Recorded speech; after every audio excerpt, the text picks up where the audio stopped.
Surgery కంటే hospital bill అంటేనే భయం. అదే మధ్య తరగతికి అందుబాటు ధరలో వైద్యం. Medistar hospitals. సార్ అదేమిటి భోజనం చేయకుండా వెళ్ళిపోతున్నారు? అవునయ్యా, ఆమెను అభినందించడానికి పార్టీ ఏర్పాటు చేశాం. మమ్మల్ని అవమానించడానికి వాళ్ళు ఆయన్ని తీసుకొచ్చింది. లేదండి, ఆయన ఏదో తెలియకన్నారు. సీత, నేను తెలియకనలేదు, తెలివి తక్కువ లేదు. వాళ్ళు అన్నదానికి సమాధానం చెప్పాను. ఏమిటయ్యా సమాధానం? నలుగురిలో కూర్చున్నప్పుడు ఎలా ఉండాలో నేర్చుకో. ముందు మీరు నలుగురు ముందు మనుషుల గురించి మనుషుల్లో మాట్లాడడం నేర్చుకోండి. మీరు పడేసిన ఎంగిలి మెతుకులు తినేవాళ్ళం మేము. ఆ మాట నిన్న అనలేదు కదయ్యా. ఏ కార్మికుడు అన్నట్టే. అవును, నిజమే మీరన్నది. మీకు కావలసింది మీరు తిని మిగిలింది మాకు పారేస్తున్నారు కాబట్టి అది ఎంగిలి కూడే, అది ఎంగిలి మెతుకులే. అసలు ఆ మెతుకులు వచ్చింది ఎక్కడి నుంచి, పుట్టింది ఎక్కడి నుంచి, ఎలా వచ్చాయి ఎప్పుడైనా ఆలోచించారా? ఎవరి గురించి మీరు ఇంత హీనంగా మాట్లాడుతున్నారో వాళ్ళు పడ్డ శ్రమ అది. మీరు కట్టిన ఈ మేడలు, కట్టుకున్న ఈ బట్టలు, పెట్టుకున్న ఆభరణాలు, తింటున్న తిండి, తిరుగుతున్న కార్లు, ఉంటున్న ఏసీ గదులు మీరు చెమటోడి సంపాదించినవా? మేము చెమటోడి సంపాదించిన వాటితో మీరు అనుభవిస్తూ మమ్మల్ని హీనంగా మాట్లాడతారా? మేం తింటున్నది మీ ఎంగిలి కూడైతే మీరు తింటున్నది మా నెత్తుడు కూడు.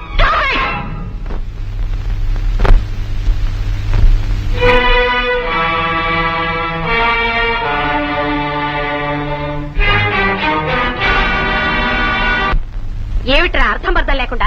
ఎవర్రా అమ్మాయి? నీ భార్యగా? నీ భార్యకు అవమానం జరిగితే నీకు జరిగినట్టేగా? ఏమిటమ్మా అవమానం? నేనేమన్నా కావాలని చేశానా?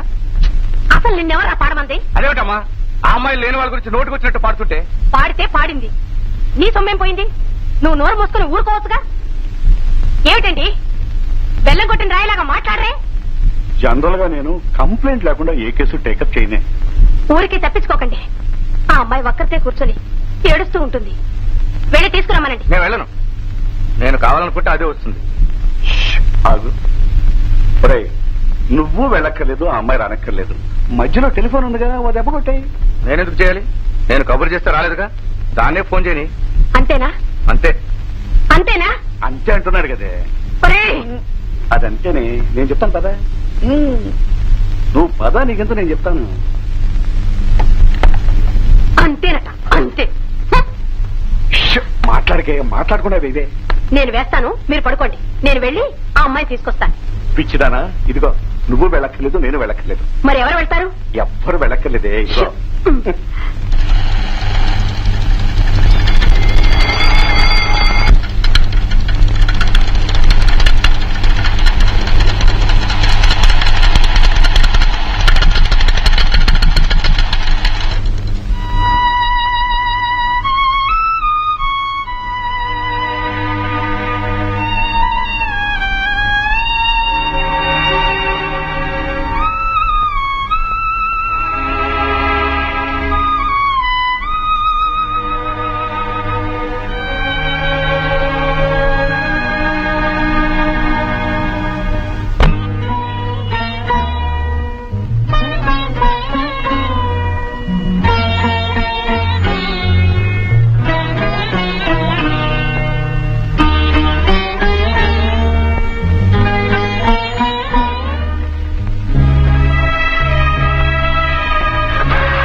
నేను ఇంకా భోంచలేదు.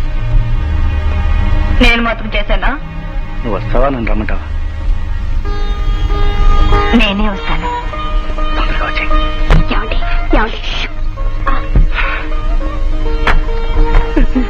నేను చెప్పరా అదంతేనని? అదే ఇదే. చూడండి, మన అబ్బాయి ఎంత మంచివాడు.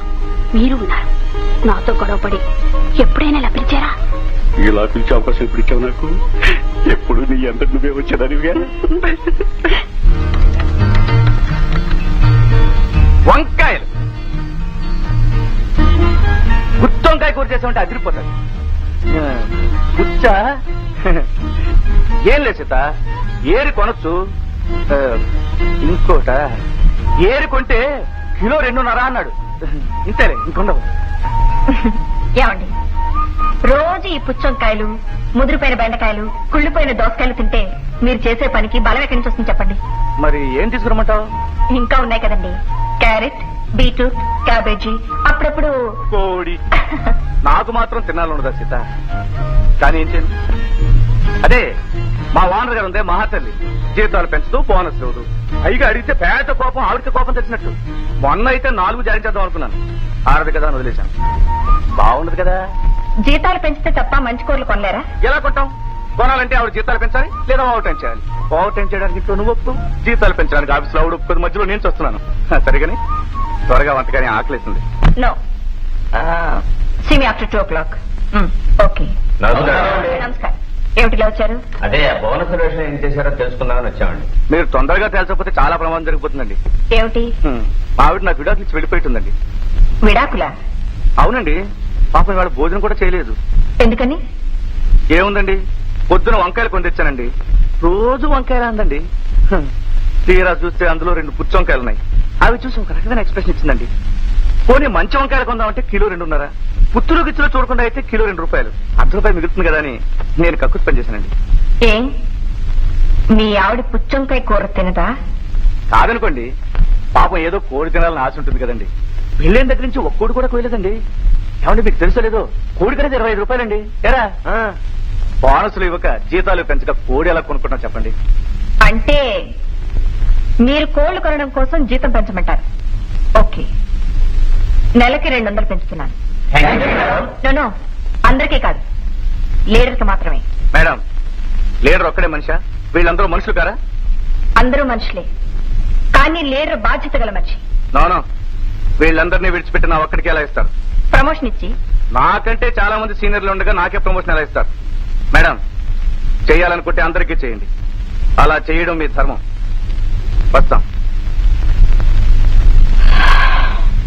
ఈ నవ్వులు, ఈ పక్కపక్కలు, ఈ ఇకలు 3 నాళ్లే ఫాదర్. గూట్లో ఉండే పిట్ట నీళ్లలో ఉండగలదా? నీళ్లలో ఉండే చేప గూట్లో ఉండగలదా? ఇదంతా టెంపరీ అడ్జస్ట్మెంట్ ఫాదర్.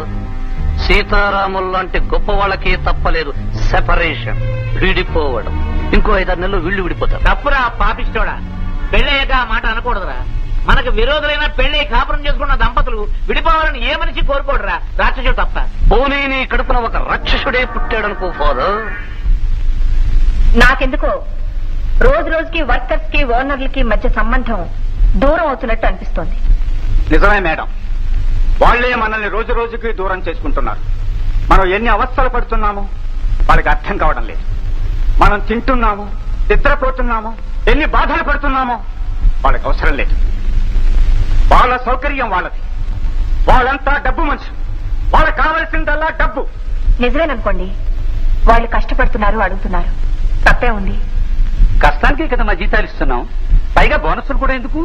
మరి ఆ బోనసుల కోసమే కదండి గొడవ పెడుతున్నారు. ఇస్తే ఏం పోతుందంటారు? అమ్మాయి, ఏదో ఒక రోజు నీలో మార్పు వస్తుంది అనుకున్నాం. దానికి కారణం నువ్వు కాదు, మీ ఆయన. 6 నెలలు సావాసం చేస్తే వారు వీరవుతారని నువ్వు అంతే అయ్యావు. బోనసులు మీరు ఒక్కరూ ఇస్తే మేమంతా ఇవ్వాల్సిందేగా. మీ భర్తకు భయపడి మీరు పనిచేస్తున్నారంటున్నాను. మీరొచ్చాక చాంబరికి ఎంతో పరువు ప్రతిష్టలు వచ్చాయి. ఇన్నాళ్ళు పోయిన ప్రతిష్ట మళ్ళా నిలదొక్కున్నాం. ఇప్పుడు మీదో దారి మాదో దారి అయితే బాగుండదమ్మా. మా అందరికీ మీరే అండగా నిలబడాలి. అమ్మాయి, వీళ్ళని గురించి నీకు తెలియదు. పెంచనంత వరకు జీతాలు పెంచలేదంటారు, పెంచిన తర్వాత లాభాలు వచ్చాయి గనక పెంచారంటారు, తర్వాత బోనస్ అంటారు, ఇస్తే మళ్లీ జీతాలు పెంచమంటారు. రుచి మరిగిన పులి మనుషుల్ని ఎలా వదిలిపెట్టలేదో, పెంచడం అనే రుచిని వాళ్ళు మరిగారో మనల్ని పులి తిన్నట్టు తినేస్తారు. చాలా బాగా చెప్పారు సార్. సీతామహాలక్ష్మిని తీసుకొచ్చి కుర్చీలో కూర్చోబెట్టి మాట్లాడమంటే ఏమని మాట్లాడుతుంది? న్యాయాన్ని గురించి, ధర్మాన్ని గురించి. మీరు మా మేడం గురించి పట్టించుకోకండి. మీరు అనుకున్నట్టే జీతాలు పెంచొద్దు, బోనస్లు ఇవ్వద్దు. విన్నారా? బోనసులు ఇవ్వరట, జీతాలు పెంచరట, ఫ్యాక్టరీ మూసేస్తారట. ఈ మాట మీ పెద్దోళ్ళు పుట్టినప్పటి నుంచి వింటూనే ఉన్నాం. ఇదిగో అదే అనద్దంటున్నాను. మళ్ళీ మళ్ళీ అదే మాట అంటే నాకు కోపం వస్తుంది. నేను మీలాంటోనే, కాస్త చిన్న తేడా, డ్రెస్ అంతే. ఊరుకోండి, మీరు అంతా ఒకటే. ఇదిగో పెద్దోడా, నువ్వు అదే మాట అంటున్నావా? ఓకే, మేము ఒక్కటే. నీకు రామాయణం తెలుసా? తెలుసు సార్. రామాయణంలో రాముడు తెలుసా? రామాయణంలో రాముడు సీతను అడవికి పంపించేశాడు. అది అన్యాయం అని రాముడు తెలుసు. అయినా ఎందుకు పంపించేశాడు? ఎవరి కోసం? ప్రజల కోసం. అలాగే మేము ఆ సీట్లో ఉన్నాం కాబట్టి మీకు కష్టం కలిగించినా కొన్ని పనులు చేయక తప్పదు వాళ్ళ గురించి. సరే, నా తప్పే. నిన్నటి వరకు మేము మేము మేము అన్నాడే ఎవరు? మీ హీరో రాముడు. మరి పెళ్ళయ్యాక మేము మేము అన్నాడే? నిజమే. నిజమే ఏమిట్రా, ఇంకా చాలా ఉన్నాయి. అసలు సీత పర్సనాలిటీకి, సీత చదువుకి, సీత కల్చర్కి, సీత సంస్కారానికి తగిన భర్త ఎవరు? నేనా వాడా? నేనే కదా. మరి నన్ను కాదని మీ రాముణ్ణి ఎందుకు చేసుకుంది? ఎందుకు చేసుకుంది అంట. ఓకే, వాణ్ణి చేసుకుంటే ఫ్యాక్టరీ వర్కర్లంతా వాడి గుప్పెట్లో ఉంటారు. వాణ్ణి గుప్పెట్లో పెట్టుకుంటే మీరంతా ఆవిడ గుప్పెట్లో ఉన్నట్టే కదా. నిజమే ఏమిట్రా, అక్కడే ఉంది పెద్ద లిటిగేషన్. నిజమే. మీకు మరొకటి చెప్పనా? మొన్న మీరంతా కలిసి ఆవిడ దగ్గరికి వెళ్ళారు కదా. అసలు దేని గురించి మాట్లాడారు? బోనసుల గురించి మాట్లాడాం. కాదు, ఇంకోటి బాగా ఆలోచించు. పుచ్చంకాయలకు మీ బోనసులకు సంబంధం ఏమిట్రా? ఏమిట్రా? మళ్ళీ దేని గురించి మాట్లాడారు? కోడి గురించి. అసలు కోడికి మీకు మీ జీతాలకు సంబంధం ఏమిటి? అసలు ఏమిటి? అక్కడే ఉంది మరో లిటిగేషన్. జీతం పెంచుతానంది ఎవరికి? మీ రాముడికి. మీ రాముడికే జీతం ఎందుకు పెంచుతానంది? వాడు ఎలాగూ తీసుకోడు కాబట్టి. వాడు తీసుకోకపోతే మీ అందరికీ పెద్ద గుండు సున్నా. నిజమేరా, ఇంతకాలం రవి గారు మనకేదో వ్యతిరేకం అనుకున్నాం. మీరనుకోవడం ఏమిట్రా? పురాణాలే అనుకున్నాయి. రావణుడు రాక్షసుడని. దొంగచాటుగా వాళ్ళని చంపిన రాముడు రాక్షసుడా? తన చావు తనే తెచ్చుకున్న రావణాసురుడు రాక్షసుడా? బాగా ఆలోచించుకో. రావణుడే రాక్షసుడైతే నేను రాక్షసుడిని. వస్తా. బాబాయ్, దీనిలో ఏదో పాయింట్ ఉందే. ఊరికే ఎందుకు తొందరపడతారు? మొన్నేగా చెప్పాం, వాళ్ళు ఆలోచించుకోవాలిగా. మేము పుట్టినప్పటి నుంచి ఆలోచించుకుంటూనే ఉన్నారు. ఏడాది లాభాలు మాత్రం పోసుకుంటున్నారు. రావుడు, రేపు ఎల్లుండి లోపల ఏ విషయం తేల్చే సరి. లేకపోతే మేము ఎవరం ఫ్యాక్టరీకి రావు. నీ ఆవిడ కాబట్టి నువ్వు వెళితే వెళ్ళు, మేము మాత్రం స్ట్రైక్ చేస్తాం. చాలా పొరపాటు పడుతున్నారు. నా వృత్తికి ఇంటికి సంబంధం లేదు. రేపే ఆవిడతో మాట్లాడదాం. ఆ తర్వాతే ఒక నిర్ణయం అనుకుందాం. సరే, రేపు ఎప్పుడు కలవమంటారో అపాయింట్మెంట్ అడిగి తెలుసుకో.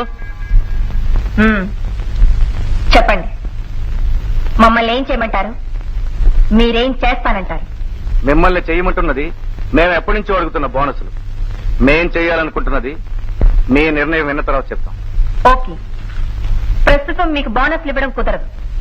ఎందుకని? ఈ సంవత్సరం ఫ్యాక్టరీ నష్టంలో ఉంది. నష్టమా? అవును. చెప్పండి ఆడిటర్ గారు.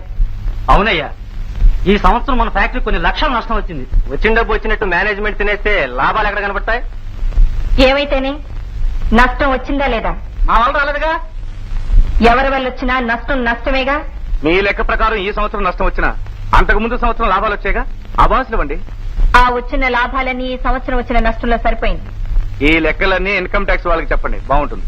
ఆ లెక్కల ప్రకారమే మీకు బోనస్లు వస్తాయి. ఇంతకు మీకు లాభాలు రావటం లేదు, మాకు బోనస్లు ఇవ్వాలంటారు, అంతేగా? నిజం కూడా అంతేగా. అబద్ధం. బోనసులు ఇవ్వాల్సి వస్తుందని ఎగ్గొట్టడానికి మీరు చూపిస్తున్న తప్పుడు లెక్కలు. షరా! 10 మందిలో కూర్చున్నప్పుడు మర్యాదగా మాట్లాడడం నేర్చుకోండి. తప్పుడు లెక్కలు చూపించాల్సిన కర్మ మాకు పట్టలేదు. మేడం, ఆవేశపడుతున్నారు. ఫ్యాక్టరీలో ఏడాదికి ఉత్పత్తి పెరుగుతుంది, మార్కెట్లో మన ప్రోడక్ట్ డిమాండ్ పెరుగుతుంది. ఆఫ్ కోర్స్, దాంతో పాటు ఖర్చులు కూడా పెరుగుతున్నాయి. పిండి కొద్ది రొట్టె. మీరు లాభాలు రావడం లేదనే దానికి మీరు తప్పుడు లెక్కలు చూపిస్తున్నారని మేము అనం గానీ మొత్తం మీద మేనేజ్మెంట్ లో ఎక్కడ తప్పు జరుగుతుంది. అది చెకప్ చేసి మాకు న్యాయం చేయండి. అమ్మా, మా ఇంట్లో సంపాదించేవాడిని నేను ఒక్కడనే. మా ఇంట్లో 6 పిల్లలు, భార్య, తల్లి, తండ్రి, ఇంతమంది మీరిచ్చే 200 రూపాయలతోనే బతకాలి. అంటే మీ ఉద్దేశం ఇంట్లో ఎంతమంది ఉంటే అంతమందికి జీతాలు ఇవ్వమంటారా? కాదమ్మా, మా బాధలు మీతో కాకపోతే మరి ఎవరితో చెప్పుకోమంటారు? మీ పనికి మేం జీతాలు ఇవ్వగలం కానీ మీ బాధలకు మేం జీతాలు ఇవ్వలేం.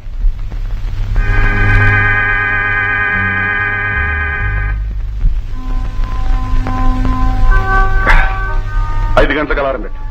ఏమండి? నీ కోడల ఫ్యాక్టరీలో నీ కొడుకు స్ట్రైక్, నా బందోబస్తు. అందుకనే 5 గంటలకు లేవాలి.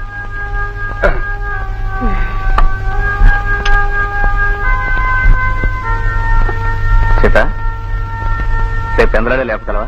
ఏమండి? మా ఫ్యాక్టరీలో స్ట్రైక్ ఉంది, అందరికంటే కాస్త ముందు ఉండాలి. 5 గంటలు లేవు. అలాగే.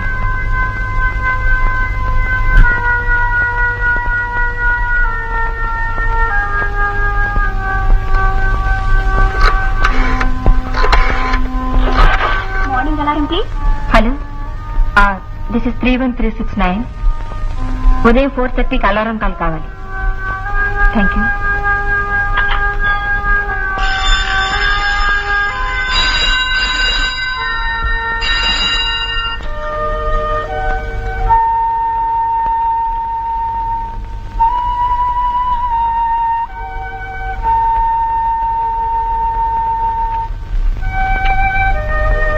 ఏమండి, కాఫీ? అప్పుడే ఇదేందా? ఇంకా పావుగంట ఉంది. ఏమండి? టైం అయిందా? అయింది. వాళ్ళు ఇచ్చాడా? వాడేమిటి, యుద్ధానికి వెళ్లే వాళ్ళందరూ లేచారు. చూడండి, వర్కర్స్ అవసరాలకి యజమాని స్వార్థానికి మధ్యలో బలైపోయేది కార్మిక నాయకుడు. కార్మిక నాయకుడిగా మీ బాధ్యత నిర్వహించే ముందు ఇంటి దగ్గర మీకు భార్య కూడా ఉందని గుర్తుపెట్టుకోండి. ఏమండి, అక్కడ ఏదైనా చిన్న చిన్న గొడవలు జరిగితే చూసి చూడట్టు వదిలేయండి. అంతేనా? ఇలాంటి బోడి సలహాలు ఇంకెప్పుడే వెళ్ళు.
చూడండి, మీరు సమ్మె చేయాల్సిందే ఇక్కడ కాదు, బయట.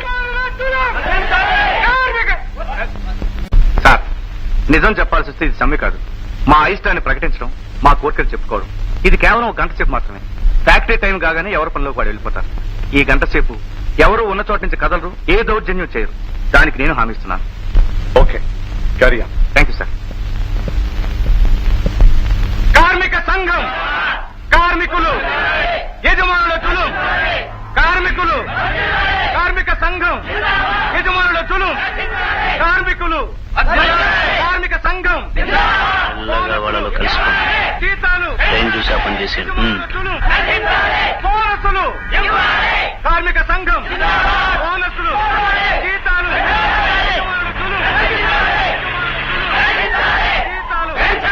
యజమానుల తులం, కార్మిక సంఘం, కార్మికులు, యజమానుల నిరంకుశత్వం, బోనసులు, బోనసులు, జీతాలు, జీతాలు, యజమానుల నిరంకుశత్వం, యజమానుల తులం, యజమానుల నిరంకుశత్వం, యజమానుల తులం, యజమానుల నిరంకుశత్వం. ఇన్స్పెక్టర్,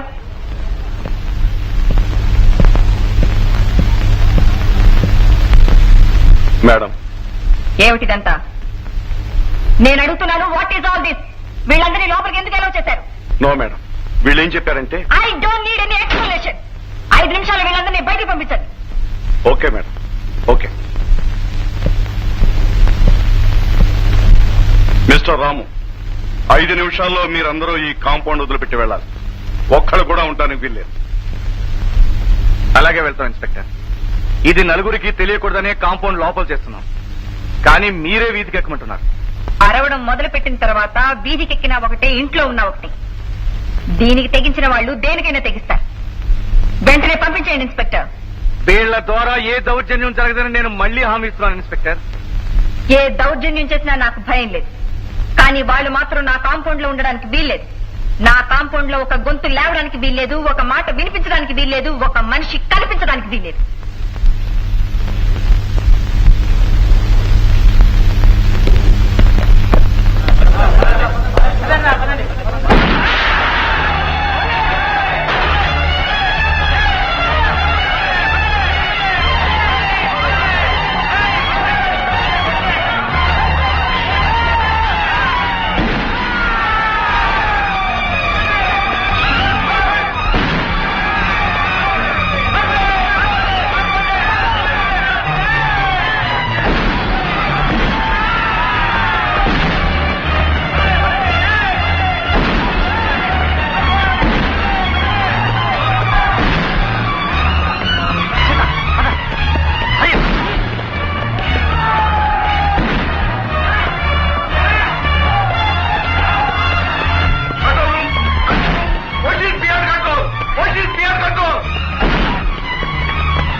నీళ్ళు తోడమంటారా?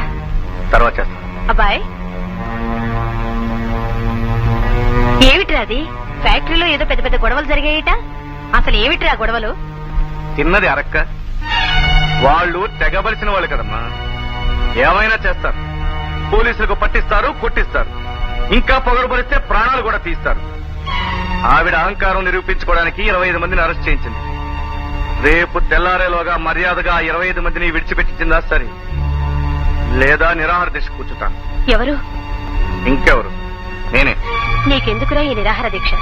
మా కోరికలు తీర్చుకోవడానికి. అవి తీరకపోతే మాకు మేము చావడానికి. ఏమిట్రా మాటలు? చచ్చి సాధించేదేమిటి? బ్రతికుండి సాధించలేనివి చచ్చారు కదా అని పెద్దలు సానుభూతితో నేను సాధింపజేస్తారేమోనని.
చూడమ్మా, మీరిద్దరూ పట్టుదలకు పోతున్నారు. తన 10 మంది కోసం వాడు ప్రాణం పోగొట్టుకుంటున్నాడు. నీ 10 మంది కోసం నీ భర్తను పోగొట్టుకుంటున్నావు. ఏదైనా వస్తువు ఉన్నప్పుడు దాని విలువ తెలియదు. తర్వాత ఆ 10 మంది ఈ 10 మంది పోయిన వస్తువుని తిరిగి తీసుకురాలేరు. సృష్టిలో ప్రతి జీవికి చావనేది ఒకేసారి, కానీ ఆడదానికి 3 సార్లమ్మా. బిడ్డ పుట్టినప్పుడు చచ్చి బ్రతుకుతుంది. ఆ బ్రతకడంలో ఒక ఆనందం ఉంది. నుదుట కుంకుమ పోయినప్పుడు కూడా మళ్లీ చచ్చి బ్రతుకుతుంది. ఆ తర్వాత నిజంగా చస్తుంది. ఈ రోజు మనది కాని రేపు మనది కాదమ్మా. ఆలోచించుకో.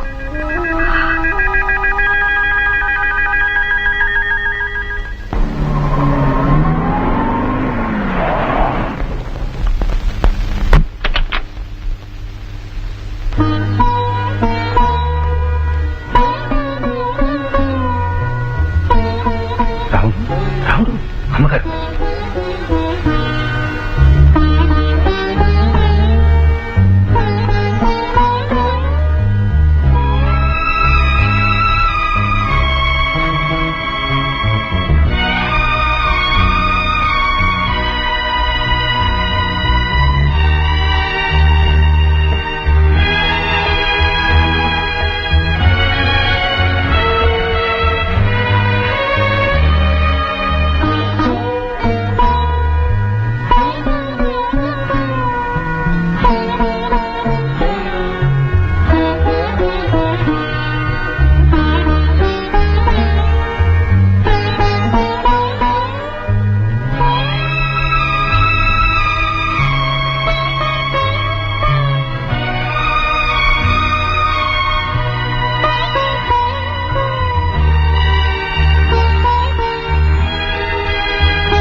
Doctor nervous weakness. అవును, నువ్వక్కడ నిరాహార దీక్ష చేశావు. ఏమి ఇక్కడ నిరాహార దీక్ష చేశావు. ఏ రోజు నుంచి నువ్వు నిరాహార దీక్ష కూర్చున్నావు ఆ రోజు నుంచి పచ్చి మంచినీళ్లు కూడా ముట్టుకోలేదు.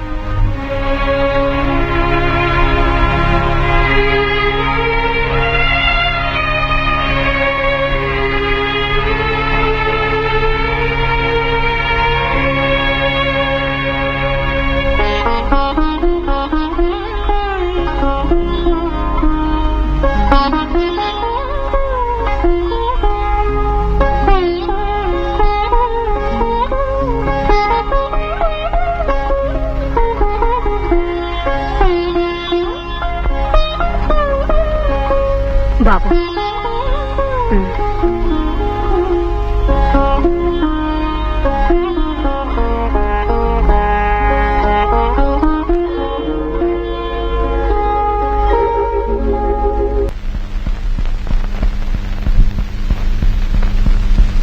సీత ఇంకా పడుకోలేదా? లేదండి, పడుకుంటున్నాను.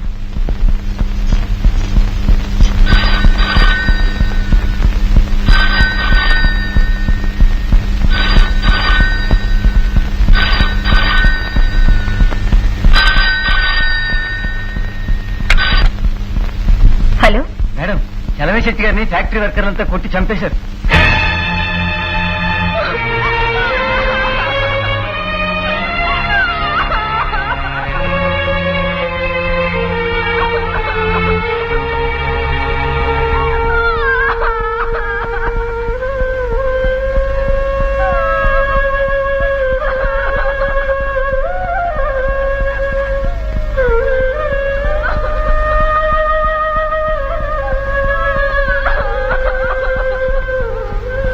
ఎలా జరిగింది? మూలంగానే.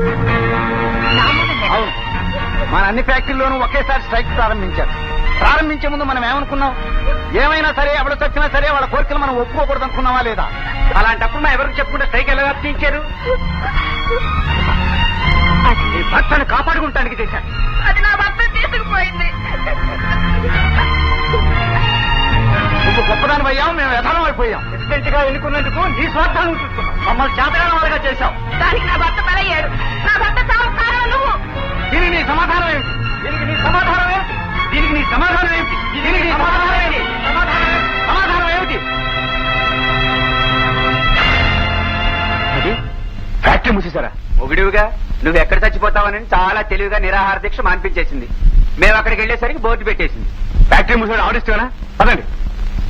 And for more videos, Please subscribe to iDream. Please subscribe to iDream. Please subscribe iDream. And please subscribe to iDream. For more videos, subscribe to iDream. please like, share and subscribe to the channel. Congratulations, iDream. Subscribe to iDream. Subscribe to iDream. So subscribe to iDream Media. iDream ki iDream team andarki huge congratulations. Please subscribe iDream Media. Please subscribe to iDream. Subscribe iDream. Please subscribe to iDream. iDream అంటే నా కళల channel subscribe చేసుకున్న నోరు తిరుగుతలేదు. మీరైతే గంట గుర్తు కొట్టండి. For more such videos, please subscribe to iDream. Subscribe to iDream. Please subscribe to iDream. Please subscribe iDream Media. Please do subscribe to iDream. Please subscribe to iDream Media. For best entertainment and information, please subscribe iDream. And don't forget to subscribe to iDream.